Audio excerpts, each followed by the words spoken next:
আমার বাসায় একা পাইয়া উনি আর কি আমার সাথে দস্তাদস্তি করছে অনেক। উনি আর কি এই স্কুলের যে গার্জিয়ান আছে ছাত্রছাত্রী পরে ওনার আর কি একটা গার্জিয়ান আছে আমার বাসার কাছে ভাবি আর কি ওনারে দিয়ে 2 দিন আর কি খবর দেওয়া হয়েছে এই স্কুলে আসার জন্য আমাকে। তো আমি একদিন আমাকে দেখছে, দেখার পরে বলছে পরে আমি আসছি। পরে আসার পরে আর কি উনি আমার প্রস্তাব দিছে, খারাপ ইঙ্গিতে তাকাইছে।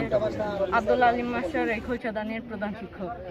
তো উনি আমার হাত ধরে যখন টানাটানি করছে তখন আমি মান সম্মানের ভয়ে আর কি বাসায় চলে গেছি।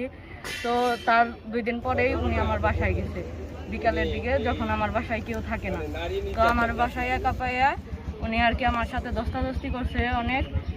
তারপরে আমার চিল্লাচিল্লি শুই না, পাশের বাসার ভাবি আসছে, আসার শব্দ শুই না উনি আর কি পালিয়ে গেছে। তারপরে আর কি এরপরে উনি একদিন আসছিল আমার কাছে মাপ চাওয়ার জন্য। তো আমি আর কি মান সম্মান যখন আমার এইভাবে যাইছে, তো আমি